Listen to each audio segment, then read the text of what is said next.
हर रोज की तरह महेश जी अपने शाम के शेर सपाटे से लौट आए थे। वह अपने जूते उतार ही रहे थे कि बहू ने पूछा, बाबूजी, आज हम पार्टी में जा रहे हैं। हम वहीं से खाना खाकर आएंगे। आप आज रात के खाने में क्या खाएंगे, बताइए। महेश जी सोचने लगे, आज रविवार तो नहीं है और ना ही किसी की शादी है। जरूर किसी पार्टी में जा रहे होंगे। छोड़ो, मुझे क्या करना है इस उम्र में। अपने विचारों पर काबू करते हुए महेश जी बोले, ऐसा करो बेटा, मेरे लिए 2 रोटियां बना दो। दूध के साथ रोटियां ही खाऊंगा। बहू तुरंत बोल उठी, बाबूजी सुबह जो बनाई थी उनमें से 2 रोटियां अभी भी बची हुई हैं। अगर आप। बहू ने अपना वाक्य अधूरा ही रहने दिया, लेकिन महेश जी अच्छी तरह समझ गए कि वह क्या कहना चाहती थी। सुबह की रोटियां खाई तो गैस हो जाएगा। सुबह भी बहू ने मसाले वाली सब्जी ही बनाई थी, जिसके चलते अभी तक खट्टी डकारें आ रहे हैं। और इस उम्र में पेट को संभालना मतलब किसी बिगड़े हुए बच्चे को संभालने से भी ज्यादा कठिन काम है बाबूजी। बहू से बोले, नहीं बेटा, इस उम्र में सुबह की रोटियां नहीं खा सकता। तुम्हें थोड़ी तकलीफ होगी, लेकिन मेरे लिए 2 ताजी रोटी बना दो। बहू को बहुत गुस्सा आया। वो गुस्से में ही बड़बड़ाते हुए उठी, अब 2 रोटियां बनाओ या 10 काम तो उतना ही बढ़ेगा। आटा गूंदो, रोटियां बनाओ, किचन और बर्तन साफ करो। इन्हें क्या है, इन्हें सिर्फ ऑन ऑर्डर देना है, काम तो मुझे करना पड़ता है ना। बस दिन रात इनकी ही सेवा करते रहो। बहू के बोल महेश जी के कानों पर पड़ रहे थे। हे भगवान, सिर्फ 2 रोटियां बनाने में इतनी तकलीफ। मैंने कोई 5 पकवान तो मांगे नहीं थे। उन्हें बहुत गुस्सा आ गया, लेकिन गुस्सा वहां किया जाता है जहां कोई सुनने वाला हो। उन्होंने अपना गुस्सा निगल लिया।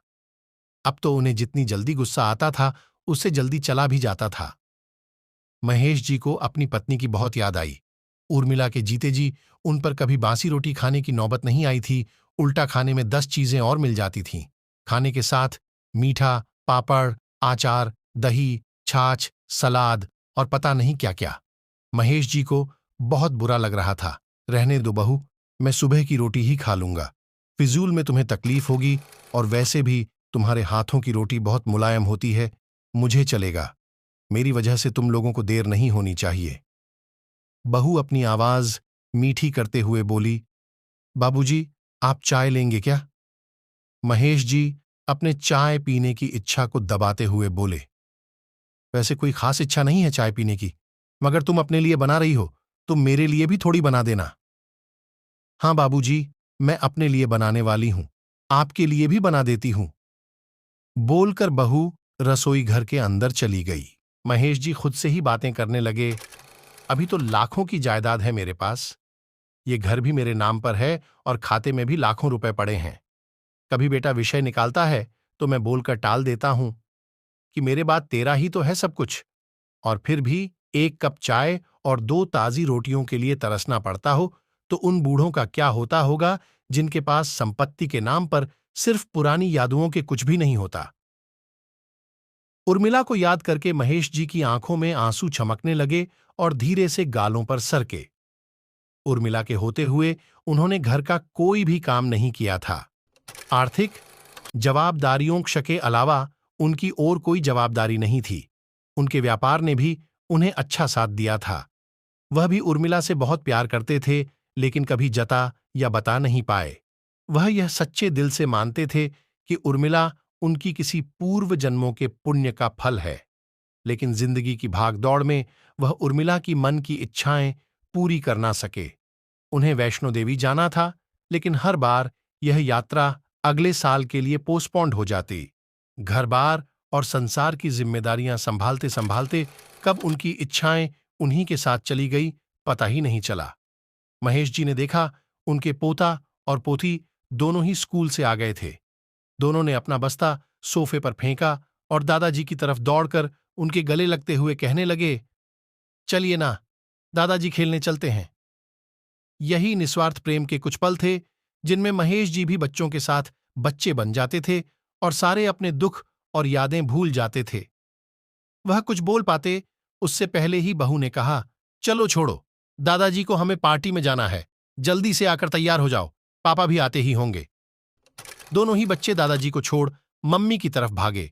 उनकी पोती 7 साल की थी और पोता 5 साल का था। महेश जी अपनी सोच में डूबे हुए बालकनी की तरफ गए। बालकनी में धीमी ठंडी पवन में उनका स्वागत किया। बहू उनके लिए चाय बनाकर लेकर आई। बालकनी में रखी अपनी कुर्सी पर बैठकर महेश जी घुट घुट करके चाय पी रहे थे।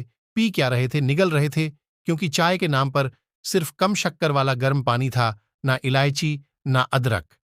महेश जी मन ही मन सोचने लगे, बहू के जाने के बाद आज खुद अपने हाथों से चाय बनाऊंगा, इलायची अदरक और थोड़ी सी ज्यादा शक्कर डालकर, और उसके साथ रोटियां खा लूंगा। रोटियों की याद आते ही उनका मुंह फिर खट्टा हो गया। चाय खत्म होने पर खाली कप लेकर वह किचन में रखने गए तो वहां देखा कि बहू और बच्चों का कप धोखे पड़ा था। उन्होंने भी अपना कप धोकर रख दिया और अपनी डायरी लेकर बालकनी में आ गए। बालकनी में बैठे बैठे उनकी नजर सूखी हुई तुलसी के पौधे पर गई। उन्होंने एक लोटा पानी लाकर उसमें डाल दिया।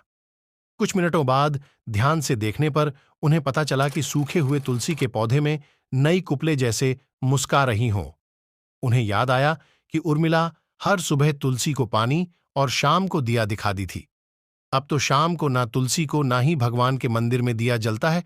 पता नहीं कितने संस्कार व इतनी अच्छी आदतें उर्मिला अपने साथ ले गई थी।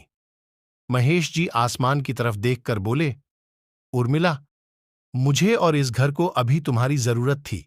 तुम क्यों हमें छोड़कर चली गई? तुमने मुझे धोखा दिया, तुमने हमेशा साथ रहने का वचन तोड़ दिया, तुम मुझे अकेला छोड़कर चली गई। महेश जी की आंखें भर आई। तभी महेश जी का बेटा बालकनी में आता है और अपने पापा से बोलता है, पापा, इतनी ठंडी हवाएं बह रही हैं और आप हैं कि बालकनी में बैठे हैं, अंदर आ जाइए, नहीं तो बीमार हो जाएंगे। बेटे ने महेश जी से कहा। बेटा, बहू और पोता पोती सब तैयार होकर पार्टी के लिए निकल रहे थे। किसी ने झूठ मूठ ही मन रखने के लिए भी उनसे नहीं पूछा कि साथ चलिए। पापा, आप खाना खाकर जल्दी सो जाइएगा, हमें आने में जरा देर हो जाएगी। ज्यादा देर तक जागना आपकी सेहत के लिए अच्छा नहीं है। हमारे पास घर की दूसरी चाबी है, हमारी चिंता मत कीजिए। बेटे ने जाते हुए कहा। ऐसे बोल रहे हैं जैसे मेरी सेहत की बहुत फिक्र है। कितने दिनों से बोल रहा हूं डॉक्टर के पास ले चलो। बीपी बढ़ा हुआ है, शुगर भी चेक करवाना है। थोड़ा सा भी चलता हूं तो हांफने लगता हूं। बेटा कहता है कि बुढ़ापे में यह सब तो होता ही है, ज्यादा भ्रम मत पालिए। वाह बेटा, बूढ़े बाप के पास बैठने के लिए थोड़ा सा भी टाइम नहीं है तेरे पास, और पार्टी के लिए टाइम ही टाइम है। ऐसे अनगिनत विचार उनके दिमाग में चल रहे थे, लेकिन फिर भी उन्होंने हां में सिर हिलाया।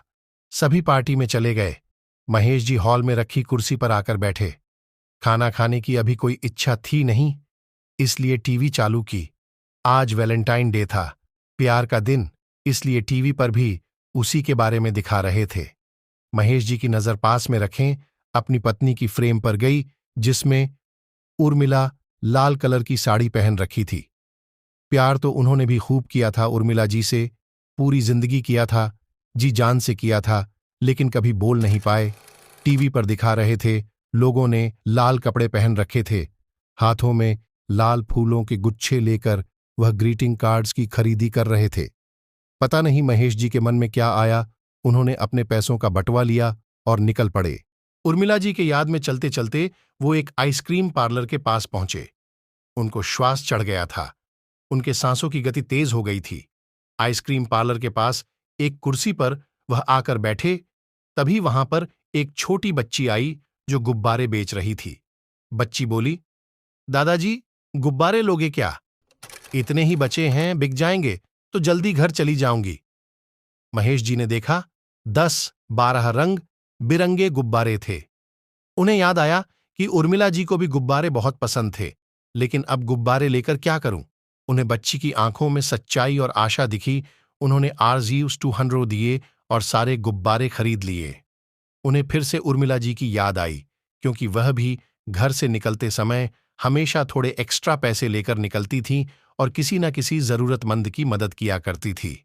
कभी वो टोकते तो वह कहती, हमें भगवान ने लेने वालों की नहीं देने वालों की लाइन में खड़ा किया है, और थोड़े से रुपयों के बदले में लाखों की दुआएं मिलती है, तो मुझे टोका मत कीजिए।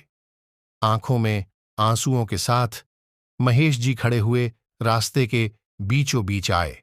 उन्होंने आसमान की तरफ देखा, अपने हाथों में पकड़े गुब्बारे आसमान में छोड़ दिए और चिल्लाकर बोले, उर्मिला, मैं तुमसे प्यार करता हूं। उनके सांसों गति बढ़ गई, उनका शरीर लड़खड़ाया और जमीन पर धड़ से गिर पड़े। आसपास के लोगों को